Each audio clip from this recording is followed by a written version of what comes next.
생방에도 말했고 아침에도 이야기를 했지만은 국민소득 3만 달러, 뭐 3만 1천 달러가 넘었다. 그러면 4인 가족이면 1억 한 4천만 원은 더 있어야죠. 그런데 진짜 그렇습니까? 경제의 활력은 떨어져서 체감 경기는 썰렁하고 한마디로 성장률과 소득 증가율이 서로 역전이 되어 버렸다는 겁니다. 국민 소득 증가율은 점점 떨어지고 있는데 3년 동안에 1인당 국민 소득이 1% 줄어들 때, 자, GDP가 1% 줄어들 때요, GDP가요. 소득 증가율은 6분의 1 토막이 났다는 겁니다. 자, 그래서요, 결국은 국민들이 소득이 늘지 않는 상황에서 이 3만 불이라는 것은 물가 인상으로 인한 인플레에서 그렇게 된 것밖에 없다. 자, 수요 부진에 구매력도 안 늘고 집집마다 쓸 수 있는 가처분 소득이 다 줄어들어서 가계 부분은 오히려 소비가 위축되고 있습니다.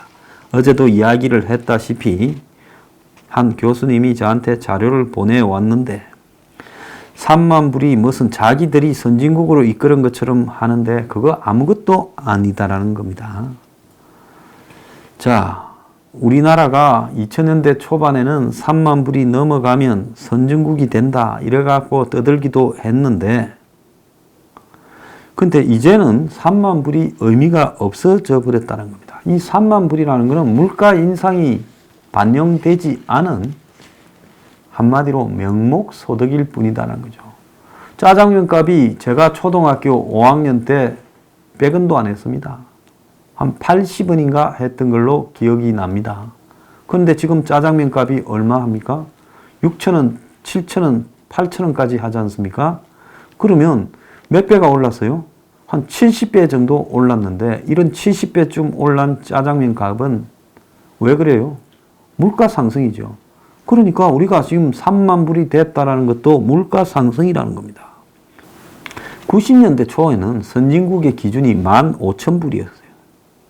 지금은 아주 아무리 낮게 잡아도 4만 불은 넘어야 선진국입니다. 우리가 2에서 3만 불로 오는데 12년 걸렸으면 3에서 4만 불 가는 데는 15년이나 20년이 걸릴 줄 몰라요. 그런 동안에 물가 인상은 아주 폭발적으로 인상이 될 겁니다.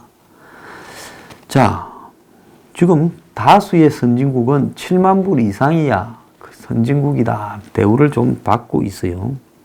일부 아랍에 있는 나라나 유럽에 있는 작은 나라들은 10만 불이 넘은 데도 있습니다. 그래서 2019년 현재 선진국이 되려면 기본으로 4만 불은 넘어야 되고 그 선진국에 걸맞는 정치, 문화, 법치, 사회, 복지에 이런 선진국 수준의 버금가는 제도 시스템이 갖춰져야 되는데 우리는 액수에서도 절대적으로 못 미치거니와 이런 법치, 문화, 정치, 사회, 복지 수준이 현저히 못 미치고 있고 지금은 세계에서 유례없는 1이 되지 않는 0.9598을 헤매고 있는 자살에 가까운 출산율, 그리고 초고령화의 진전, 그리고 성장 잠재력의 하락, 그리고 지금 이 퍼주기식 복지 시스템 망가지고 있지요. 그 다음에 이런 것을 끌고 가는 정치 수준의 허접함 등으로 이미 선진국은 물 건너갔고 중진국 상층에 있는 것도 어려운 시점이라는 것. 우리가 우리 스스로 꼬라지를 잘 알아야 되고요. 지금 저출산 고령화를 극복하기 전에는 한국이 절대로 소득 4만 불을 넘지 못할 거라고 지금 예측이 되고 있습니다. 그런데 한국은행은 10년 후에 우리가 소득 4만 불이 될 거라고 뻥을 치고 있습니다. 한국의 주택시장이 지금 암울해져 가고 있어요. 자, 매수 심리가 봄철 이사철이 됐는데도 아예 꽁꽁 얼어서 아무도 집을 사려고 하지 않는다는 겁니다. 그러니까 집값 추가 하락이 지금은 호가가 아무도 집을 안 사도요. 수요 공급의 원리가 적용이 돼야 상품입니다. 집은 대한민국의 상품이 아니고 투기품이에요. 내가 얼마 주고 샀기 때문에 그 이상의 얼마에 팔아야 되기 때문에 아무리 수요와 공급이 어떻도 나는 안 판다. 그래서 안 팔고 지금 얼마라고 버티고 있지만 지가 말하는 가격이고 추가 하락은 이제 좀 있으면 뻔하게 보인다는 겁니다. 그래서 집값이 끝을 모를 하락세를 이어가자 지금 전세값이 서울도 지금 폭락을 하고 있지 않습니까? 그래서 중개업자들이 그러니까 부동산 하는 사람들이 집값 전망을 하고 있는데 이 국민은행의 월간 주택시장 동향에 따르면 서울 지역의 매매 가격 전망 지수가 지난 1월 달에 74.7을 기록해서 조사 이래 역대 최저이던 12월, 작년 12월 달 76.1보다 더 떨어져서 역대 최대 최저 기록을 경신했다는 겁니다. 이거는 부동산 중개업소가 향후 3개월 집값 전망을 수치화한 건데 100을 기준으로 그 이상이면 상승, 미만이면 하락인데 지난해 주택시장 과열이 크게 달했던 9월 달에는 이 가격이 133까지 이르렀다는 겁니다. 그러다가 10월 달에 툭 끊기면서 97.2, 11월 달에 83.9, 12월 달에 78.1, 1월 달에 76.1, 2월 달에 74.7로 지금 떨어졌습니다. 자, 한국감정원의 주간 아파트 가격 동향에 따르면 서울 지역 아파트가 지난주에 0.09 떨어져서 %입니다. 16주 연속 하락했는데 2013년 이후 최장 기간의 하락세라는 거예요. 문제는 지금 이거는 아무것도 아니고 앞으로 집값 전망이 갈수록 암담해질 것이다라는 겁니다. 왜? 집을 팔겠다라는 사람은 널리 깔렸는데 사겠다라는 사람이 지금 아무도 없다라는 겁니다. 지난달 서울 매수 우위 지수가 4년 만에 최저인 42.9라는 거예요. 100을 기준으로 그보다 작을수록 매도자가 매수자보다 많다라는데 그게 지금 42까지 떨어졌다 하면 100이면 매수자 매도자가 똑같다는 거예요. 그래서 감정원들은 지금 매수 대기자가 매수 시점을 미루고 이러면서 관망세가 이어지고 있는데 봄철 이사철에 어떻게 좀 풀리지 않을까 했는데 다음 달 아파트 공시가격 인상이 지금 발표되고 보유세 인상이 예정되어서 분위기가 더 암울해질 거라고 보고 있습니다. 그래서 이 매수 심리의 회복이 어려울 거다라고 보고 지금 있어요. 그런데 그동안은 통계상으로만 집값 하락 분위기가 있었는데 이제 실거래가에서도 집값이 하락되고 있다는 겁니다. 자, 현재 주택 거래를 하고 난 뒤에 신고 기간이 60일이라서 지금 2월 달 3월 초에 가격이라면 한 5월 초쯤에 가야 신고가 된다 봐야 되는 이 시간차가 있는데요. 자, 국토건설부 실거래가 공개 시스템에 강남 대표 재건축인 엄마 아파트가 84평방미터가 16억 6천만 원에 팔렸는데 지난해 9월에 20억 5천만 원인데 4억이 떨어졌다는 겁니다. 자, 그래서 1월 달에 이렇게 팔렸는데 지금 4억이 떨어졌다는 거예요. 20억짜리가 4억이면 20%가 떨어진 거죠. 같은 아파트 76평방미터짜리는 1월 말에 14억에 팔렸는데 지난 9월에는 18억 5천만 원이었다는 겁니다. 4억 5천만 원이 더 싸졌죠. 76평방미터라면 3, 4평짜리인데 참 기가 찬 이야기입니다. 다들 미쳐 돌아가지 않았으면 이런 일이 있을 수 있겠습니까? 송파에서는 잠실의 엘스 아파트 84평방미터짜리가 지난달에 15억 2천만 원인데 최고가가 18억 3천만 원이었어요. 좀 세금은 조금은 덜 떨어집니다.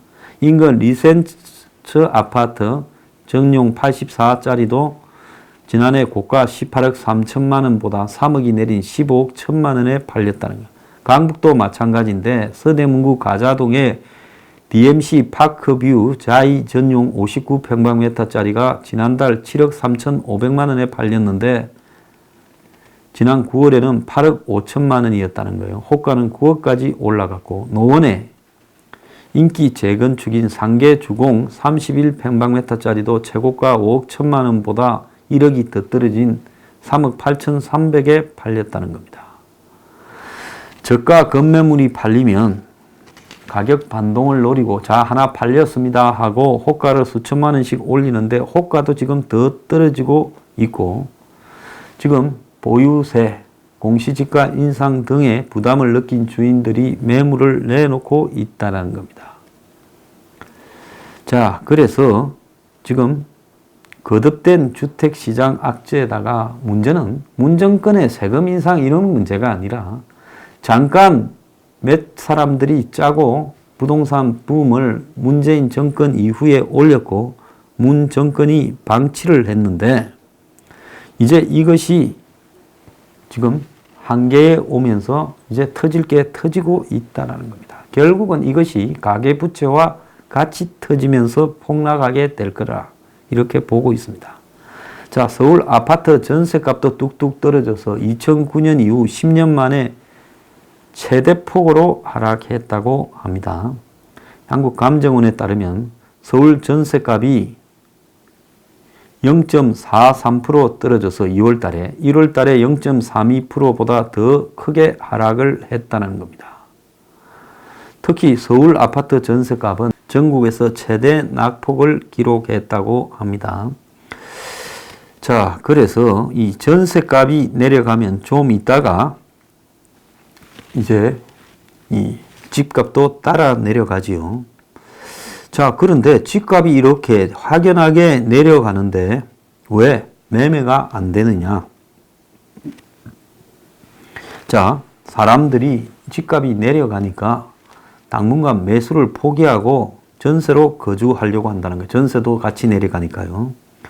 자, 그런데 이런 식으로 가는 가장 큰 이유 중에 하나는 올라갈 때는 돈 있는 사람들이 투기판을 갖다가 일으키고 대출하고 이러면서 올리니까 돈을 벌자는데 다 눈이 멀어서 막 사지만은 앞뒤 가리지 않고 안 사면 자기 혼자만 바보 된 것 같아서 무리해서 사고 집을 살 형편이 안 되는 사람조차도 집을 이때 아니면 우리 집 못 산다고 삽니다. 그런데 이제 내려가게 되니까 현실 자각이 되는 거죠. 자, 어떤 자각이 되느냐? 집 살 돈이 사실은 없다라는 겁니다. 올라갈 때는 미친 거고 내려갈 때는 현실적인 감이 생기는 거죠. 자, 집이라는 것은 올라갈 때는 가수요를 갖다가 불러일으키지만은 내려갈 때는 이제는 어떻게 돼요? 실수요도 사라지게 되는 거예요. 이거 무리해서 살 필요가 없다. 그냥 전세 살지. 이렇게 되는 겁니다. 그러다 보니까 지금 이사철이고 계약철에도 불구하고 한마디로 지금 집을 살라는 사람들이 다 사라지고 있다는 겁니다. 그래서 집값이 이제는 완전히 아마 한 서너 달 뒤에는 확연하게 추락하고 있다라는 수치가 나오게 될 거고요. 그럼에도 불구하고 아파트별로는 또 집값 낮게 부르지 말라고 또 담합을 하고 지랄들을 하겠지요. 재건축에 사는 사람들이 죽을 맛이라는 겁니다. 실거주 목적으로 살고 있는데 국민들이 녹물이 나고 불나도 소방차가 못 들어오는데도 투기꾼 때문에 재건축 허가도 정부가 안 내준다 이야기를 하고 있습니다. 분양이 많다고 울상들을 하는데요. 전국에 18,000가구를 하는데 서울은 19채밖에 없어요. 미분양이요. 자, 그래서 이 미분양이 뭐 생겼다 우는 소리 하면서 또 풀어주라 하는데 제가 볼 때 빈집이 더 많아져야 된다고 보고 있습니다. 중앙일보도 그런 칼럼을 썼는데요.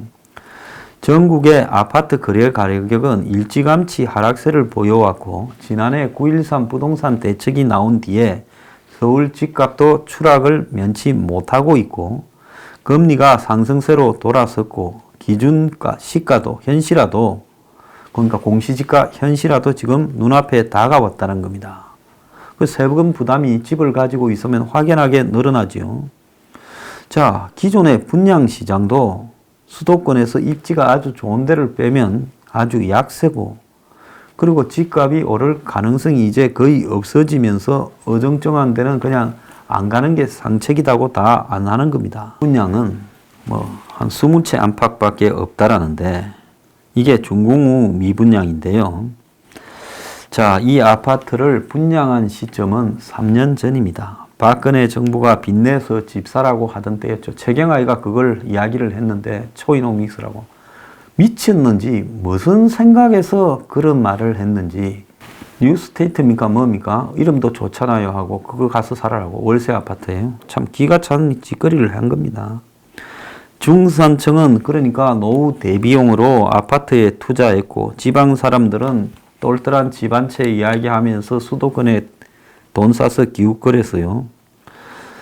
자, 그럴 때 미분양 된 거라면 너무 비쌌거나 한마디로 문제가 좀 있었으니까 미분양 됐겠지요.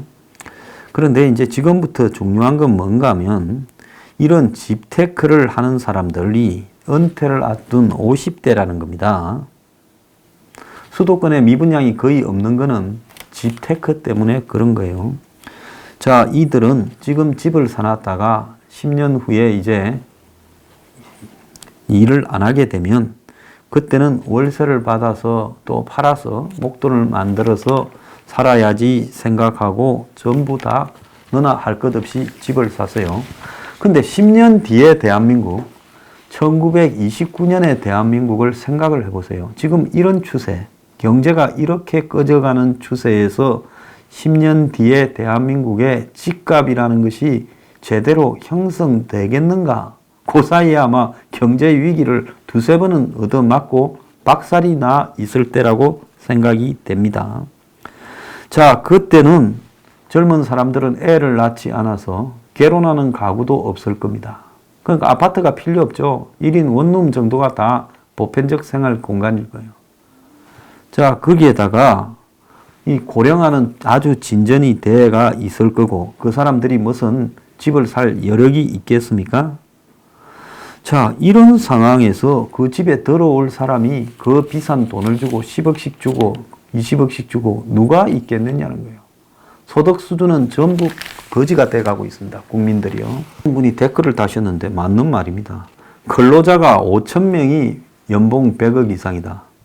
그 다음에 5천 명이 연봉 50억이다. 그 다음에 10만 명이 연봉 1억 이상이다. 그 다음에 300만 명이 연봉 5천 이하다. 그 밑바닥 대부분은 연봉 2천만 원 이하다. 이게 대한민국의 현실이에요. 그러면 많이 받는 사람은 극소수에 불과하고 대다수는 5천에서 2천 그 이하 또는 허접하게 살아갔는데 여기에서 부동산을 살 수 있는 돈들이 누가 있느냐? 있는 사람들끼리 굴리는 거죠. 자, 그런 상황에서 한국이 과연 앞으로 어떻게 돼가겠어요? 한국이 아마 산업에서 자동화가 제일 많이 진전되고 해외로 이탈도 제일 많을 나라일 거예요. 오늘 민노총이 총파업한다고 난리인데요. 자, 이런 상황에서 한국의 괜찮은 대기업의 일자리, 집을 살 일자리들은 다 사라져 버릴 겁니다. 그러면 기껏해야 겨우 살아가는 사람들이 뭔 돈으로 이 비싼 집값과 아파트 전세금을 감당을 할 거냐, 월세를 내겠느냐. 그래서 장기적으로 지금처럼 아파트 가격이 유지되기 어렵다. 아무리 뭐 아파트 불패, 부동산 불패, 일본 가서 그런 소리 한번 해보세요. 기싸대기 날아갑니다. 한국은 어디 용 빼는 재주가 있어요? 그래서 최근에 이 집값 상승률이 지금 미쳐도 한참 미친 것인데 저금리가 불은 한마디로 투기판이었지요. 근데 이거는 결국은 얼마 안 가 해소될 수밖에 없고 공급자 위주의 집값 불패가 이제는 끝이 다가온다는 겁니다. 그래서 지금 중요한 거는 한국이 부동산 거품에 따른 그림자 금융의 위험성이 제일 심각한 나라다. 빚을 내서 집을 샀는데 어느 순간에 시장이 붕괴하면 이제는 쪽박 차는 일만 남았다. 집값 폭락과 금융 시스템 불안을 피하기가 어렵고 막대한 국가 비용이 필요해질 거다. 이 중앙일보 칼럼 이야기입니다. 가계부채가 1600조를 향해서 가고 있는데 이 대부분이 너도 나도 빚내서 집 살라 하다가 생긴 일인 겁니다. 자, 그래서 이 집테크 가지고 다들 기대어서 희망을 이제 품다가는 큰일 날 수 있다는 겁니다. 자, 조선 동아나 이런 보수 언론들이 총 나서서 무작정 단식만으로 집값 거품 안 빠진다, 정부 부동산 정책이 잘못됐다 어쩌다 하지만은요, 문 정권이 이 투기판을 방치하다가 뒤늦게 뛰어들어서 우왕좌왕하고 자빠졌지만은 문 정권의 공시지가 인상이나 이런 정책이 없어도요, 집값은 내가 볼 때 한계에 왔다라는 겁니다. 그래서 지금 분양가 공시 항목 확대 득보다 실이 많다 하고 뭐 온갖 지금 보수 언론들이 이것도 이런 거 참 나빠요. 국민들 보수 지지층의 상당수가 집 없는 서민이고 젊은 사람까지 계산하면 한 60%가 집이 없어요. 그런데 이게 집값이 미친 집값이지 이런 누구 때문에 집값이 올라야 됩니까? 그런데 지금 집값이 내려갈 거다. 또 집값을 내리게 한다는 데 이렇게 난리를 치고 있어요. 그거는 뭐냐? 기득권의 부동산 투기에 언론이 가세하고 있는 거죠. 자, 여러분 제가 한마디만 하겠습니다. 영원히 지속되는 파티는 없는 거예요. 파티는 언젠가 끝나는데 파티에 돈 많은 주인은 파티가 끝나면 또 다른 파티 가서 살면 돼요. 근데 없는 사람이 그놈의 파티 갔다가 이제 나중에 또 다른 파티에 가려면 불러주지도 않고 갈 여력도 안 되고 쪽박 차는 겁니다. 정신 차리기 바랍니다. 전부 공범이에요. 다 나중에 한 방에 갑니다. 이런 미친 짓은 이제 여기서 끝내야 돼요. 가만히 계시면요, 저절로 내려와서 여러분 앞에 살 수 있는 가격이 되어서 도착할 겁니다. 가만히 계십시오.